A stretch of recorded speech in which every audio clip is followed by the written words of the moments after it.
Bom dia, a paz do Senhor Jesus. Muito frio aqui em Valparaíso, estado de São Paulo, 9 graus. Esfriou bastante. E eu estou fazendo uma série de estudos, uma série de palestras sobre a parábola do filho pródigo. E hoje eu quero falar sobre o filho mais novo da parábola. É uma parábola muito importante, é uma história, uma narrativa sensacional, da qual nós tiramos grandes lições. Aqui é o pastor Nelson, o professor Nelson. Eu queria que vocês compartilhassem aí com outras pessoas, para que outras pessoas também possam ser abençoadas, possam ser alcançadas com o ensino dessa parábola. E Jesus, ele ensinava muito por parábolas, e em todos os séculos cristãos têm sido impactados pela dramática história, pela abençoada história do filho pródigo. E é mais uma história bastante conhecida por muitos cristãos, e sempre nós nos deparamos com vários ensinos, com várias situações em que nós podemos aplicar no dia a dia, na nossa vida diária, aprendendo com a parábola do filho pródigo. A parábola do filho pródigo é uma fonte inesgotável de lições. Cada vez que nós estudamos, nós temos lições gloriosas que aprendemos com esta parábola. É o capítulo 15 de Lucas, essa parte central do evangelho, do seu evangelho, o capítulo 15. E poderíamos falar que as 3 histórias que compõem o capítulo é uma obra-prima do Evangelho de Lucas. E aqui nós encontramos o pastor que deixa as 99 ovelhas no curral, no aprisco, e vai em busca da ovelha que se desgarrou. Também encontramos a parábola da dracma perdida, né? E aonde nós podemos observar a mulher com muita perseverança, com muita paciência, não desistindo de encontrar a moeda perdida, uma moeda de muito valor. E a história de uma família onde 2 filhos estavam perdidos do amor, estavam perdidos do amor do pai. Aí nós vemos isso em Lucas 15, 11 ao 23. E são 3 histórias bastante interessantes, que nós tiramos lições maravilhosas sobre estas lições. Hoje vamos falar sobre o filho mais novo da parábola. Ontem falamos sobre o filho mais velho, sobre o filho que ficou em casa. E a quem Jesus realmente ele dirigiu estas palavras? Os escribas e fariseus, né? Aos escribas e fariseus, ou seja, aos religiosos do seu tempo, aos religiosos da época. Ele queria mostrar para aquelas pessoas sobre como o padrão moral deve ser visto, deve ser valorizado em uma sociedade em que eles apenas expressavam as coisas exteriores, mas não se importavam com aquilo que acontecia no interior dos corações. E na sua visão, o reino de Deus era constituído de pessoas que seguiam a rigor, né, a lei de Deus, e praticavam todos os rituais religiosos rigorosamente, porém eles não se preocupavam com o mais essencial da lei, que era o amor. E Jesus ele veio trazer uma forma muito especial, uma forma específica, maravilhosa, uma forma interior de tratar as pessoas, mostrando que o amor está em primeiro lugar.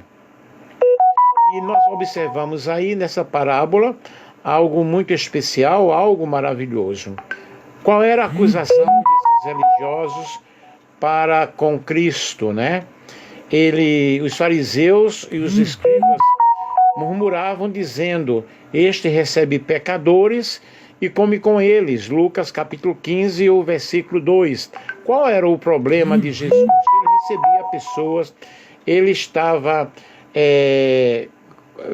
convivendo com pessoas, aceitava todas as pessoas.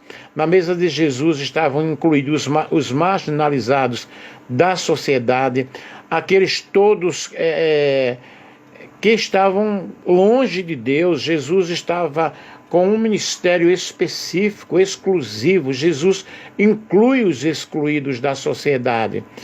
E aqueles que não eram escolhidos pelos judeus, Jesus abraçava todas as pessoas. Através das parábolas, Jesus estava trazendo um ensinamento muito grande.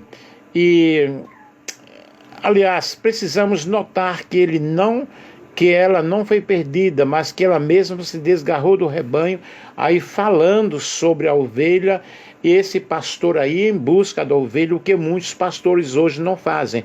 Não vão em busca dos perdidos, não vão em busca da ovelha que se desgarrou. Uma vez um pastor falou comigo, quem se desviou sabe o caminho da volta, não é necessário ir buscar, mas não é assim que Deus faz, né? E aí nós temos a parábola da dracma perdida, aquela mulher com muita diligência, buscando, né, até encontrar. E vemos aí a história, então, dos 2 filhos.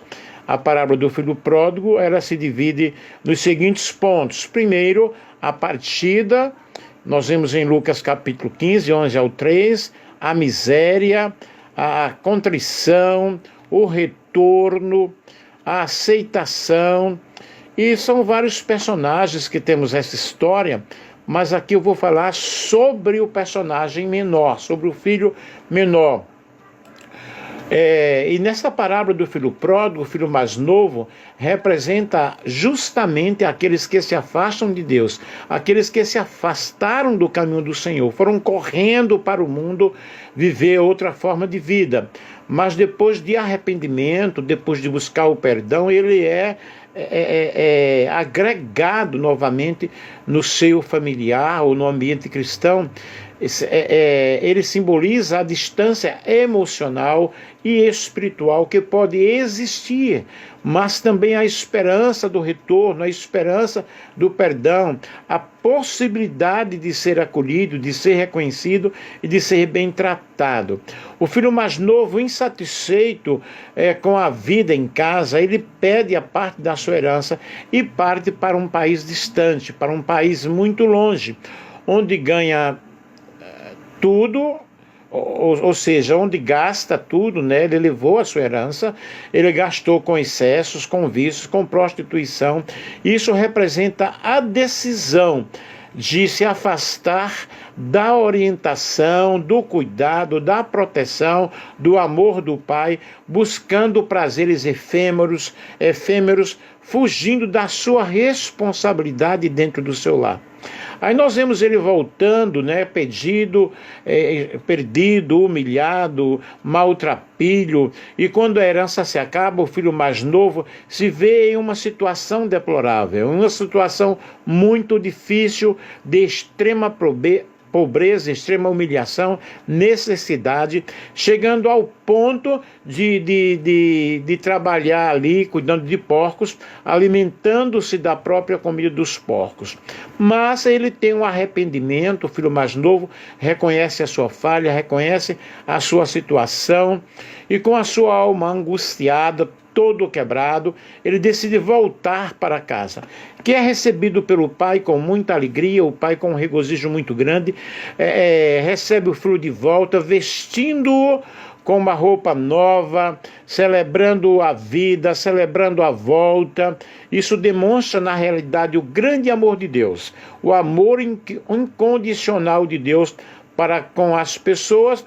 E aí nós vemos nesta parábola do filho pródigo frequentemente usada para ilustrar o relacionamento de Deus com os pecadores, mostrando que Deus está com os braços estendidos para receber aquele que se arrepende. E é uma mensagem realmente que nos traz muito grande, trazendo-nos uma mensagem de reconciliação, de arrependimento. Distantes de Deus, nós podemos nos arrepender, voltar ao seu redil e continuar a jornada cristã. Esse filho mais novo, ele tem algumas características. Ele e ela era feliz sem saber. O filho mais novo vivia na casa do pai com muito conforto, sendo ali doutrinado, sendo ali guardado pelo seu pai. pai, nada lhe faltava. Na casa do pai ele tinha tudo, e nós sabemos que na casa de Deus, na presença de Deus, nós temos tudo e nada vai nos faltar. Vamos ter lutas, vamos ter dificuldades, porém Deus vai estar sempre ali nos guardando. Porém o filho mais novo era feliz. Não sabia que ele tinha essa felicidade. Embora estivesse satisfeito, sentia-se insatisfeito. Embora tivesse tudo, mas sentia-se como não tivesse nada. Então o que é que ele resolve? Vou pedir parte da minha herança e vou viver a minha vida. Vou curtir um pouco da minha vida. Eu vou ver lá fora algumas experiências. E aqui nós temos essa primeira lição sobre o filho mais novo, que é a insatisfação. Muitas vezes nós nos consideramos insatisfeitos no ambiente em que nós estamos, porque não sabemos, não discernimos o tempo que as coisas boas têm que acontecer. Mas ele tinha coisas boas. Porém, pensando que não tinha, ele entra no coração dele o desejo dele ir embora, a cobiça invadiu a sua vida e ele vai justamente pedir a sua herança. O pai dá a parte da herança que lhe cabe, mas ele mal gasta a sua herança, gastou aquela herança com coisas desnecessárias. Na sua insatisfação, ele torna-se o quê? Torna-se um filho rebelde, uma rebelião. Sua insatisfação o tomou ousado o suficiente para pedir a herança que lhe pertencia, mesmo ele sendo menor. O pai dá a herança para ele, sabendo que, evidentemente, alguma coisa vai acontecer. E nós podemos imaginar como o seu pai sente-se triste, porque aquele filho agora, para o seu pai, já estava morto, não tinha notícia, não sabia de nada. E é muito interessante quando nós reencontramos em Lucas 15 essa história aqui do filho pródigo, assim como Adão e Eva estavam insatisfeitos com Deus. Por que Adão e Eva estavam insatisfeitos com Deus? Porque eles cederam à ação do inimigo, eles ouviram a ação do inimigo. Logo, o filho mais novo também escuta a ação da voz interior dele e desobedece, e se rebela, e sai. Mas ele saiu para o bem?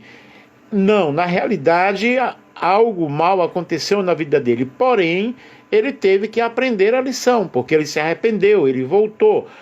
Não obstante, alguns teólogos falam que ele não teve um arrependimento, apenas ele teve uma tristeza pelo fato de estar ali naquele ambiente deplorável, naquele ambiente de miséria. Porém, a Bíblia está muito clara quando fala que ele disse: Pai, pequei contra os... Levantar-me-ei e irei ter com meu pai, e lhe direi: Pai, eu pequei contra os céus e contra ti, já não sou digno de ser chamado teu filho. Ele era infeliz sem saber.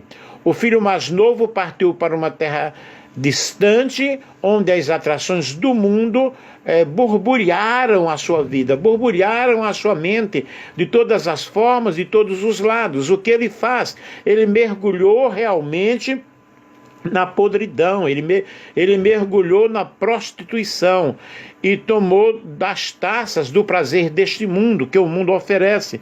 Quando nós estamos distantes de Deus, nós somos mergulhados cada vez mais no pecado, nas coisas que desobedecem a Deus, e Deus permite que essas coisas aconteçam para que nós venhamos a aprender a dependermos totalmente do nosso Deus, a aprendermos totalmente do Senhor. O engano do filho mais novo logo é revelado. A crise chegou, o dinheiro acabou, tudo acabou. O que é que vai acontecer? Ele agora começa uma vida deplorável, uma vida de miséria, uma situação triste, ele não tem o que comer, mas é aí que ele cai em si, que ele lembra-se: quantos jornalheiros há na casa do meu pai em abundância, e eu aqui estou passando necessidade. Eu era feliz e não sabia. O filho mais novo caiu em um profundo sofrimento. Ele descobriu, na realidade, que longe de Deus, longe da casa do Pai, não há felicidade. Longe de Deus nós não temos felicidade. Se com Cristo nós já passamos lutas, nós já passamos dificuldades, porém Deus estando presente conosco, nós vamos enfrentar todo vale, vamos enfrentar toda e qualquer situação com alegria, com prazer, sabendo que todas as coisas contribuem para o bem daqueles que são chamados por Deus e que são chamados pelo seu propósito. Ele era feliz, ele não sabia. Quando ele chegou ao fundo do poço, ele caiu em si, ele arrependeu-se e tomou a decisão de voltar para casa. Claro, pessoal, aí é uma lição de arrependimento, está muito claro que ele se arrependeu voltando para a casa do Pai. Ele descobriu que a sua verdadeira felicidade não poderia ser encontrada longe da casa do seu Pai.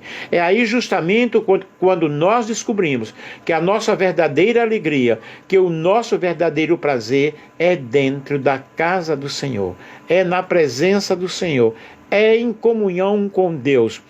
Então ele age. São muitas as pessoas que decidem, pensam, refletem, mas não agem, não se levantam, mas ele se levantou. Ele teve que se levantar. Até algumas pessoas dizem, o cair é do homem, o levantar é de Deus. Na realidade, eu tenho que me levantar. Eu tenho que reconhecer o meu erro. Eu tenho que reconhecer onde foi que eu caí. Voltar à prática do primeiro amor. Voltar à prática da evangelização, do discipulado, da comunhão, da oração, da comunhão com os irmãos, da alegria de estar na casa do Senhor. E é hora de nós voltarmos, é hora de você voltar à casa do Pai, é hora de você voltar ao teu primeiro amor, é hora de você voltar à tua vida de oração, é hora de você voltar à tua vida de leitura da palavra de Deus, de comunhão com a palavra de Deus. E ao chegar diante do Pai, ele é surpreendido, ele descobre que antes de ir, o Pai já o procurava. Antes de encontrar o Pai, foi o Pai quem veio ao seu encontro. Vocês vejam bem, o Pai correu gostoso, correu com alegria, correu com muito prazer, e aquelas roupas sujas, aquelas roupas de trapo foram trocadas por uma nova roupagem, por uma nova roupa, por uma nova vestimenta, um anel, símbolo de autoridade, sandálias nos pés, símbolo de que era filho, porque os escravos não usavam sandálias. E de trazer depressa uma sandália para o meu filho. Então significa o meu filho. Nós observamos aí, gente, o grande amor de Deus, a grande misericórdia do amor de Deus. Deus tem pressa em nos perdoar, Deus tem pressa em nos abraçar, Deus tem pressa em colocar em nós uma nova experiência, uma nova vida, uma restauração. E Ele está buscando vidas que possam realmente se arrepender, que possam estar na sua presença. Houve ali uma grande festa, houve uma recepção, o novilho cevado, que foi ali para a celebração daquela grande festa, né? Então aqui é o filho mais novo. Nós vemos o pai com grande alegria, recebe o filho de volta, vestindo-o com uma roupa nova. E assim também faz o Senhor, faz o nosso Deus. Quando nós nos arrependemos, nos voltamos aos seus braços, Ele está pronto para nos perdoar. Ele está pronto para nos dar uma nova experiência. Logo, a parábola do filho pródigo, ela é usada para ilustrar o relacionamento de Deus com aqueles que se arrependem, o relacionamento de Deus com os pecadores, mostrando que Ele está pronto a todo instante, esperando que eu tome uma decisão, esperando que eu abra o meu coração. E esta mensagem da parábola do filho pródigo é para todas as pessoas. A história do filho pródigo, do filho mais novo, serve como um lembrete para todos nós, que em algum momento da nossa vida nós precisamos de voltar para o nosso Deus. Porém, temos que nos sentir que estamos perdidos, temos que nos sentir que precisamos do perdão do Senhor e abrir o nosso coração, porque o nosso Deus, Ele é um Deus perdoador. Por isso o filho mais novo, nesta parábola, é o filho que representa, aquele que desperdiça os seus bens, aquele que desperdiçou aquilo que Deus lhe deu. E nesta parábola Deus está dizendo para você: eu quero te perdoar, eu quero te dar uma nova chance, eu quero te dar uma nova experiência. Louvado seja o nome do Senhor. E o Senhor Jesus, Ele nos ensina, através desta parábola, para as nossas vidas nos dias de hoje, é que não importa como nós estejamos, não importa como nós o tenhamos afetado ou quão distante nós estejamos, Deus está disposto a nos receber, Deus está disposto a nos perdoar. Que você nesta manhã, você possa pensar nisso e possa dizer: Senhor, perdoa-me, ajuda-me, porque esse filho, depois de perder sua fortuna, né? E a parábola pródigos significa degradação, extravagante. O filho volta para casa e se arrepende. Que você possa nesta manhã voltar com muita pressa aos braços do Senhor e deixa Deus trabalhar na tua vida. Que Deus abençoe e que Deus ajude. Depois irei fazer outra live falando sobre as características do pai na parábola do filho pródigo. Aqui é sobre o filho mais novo, ok?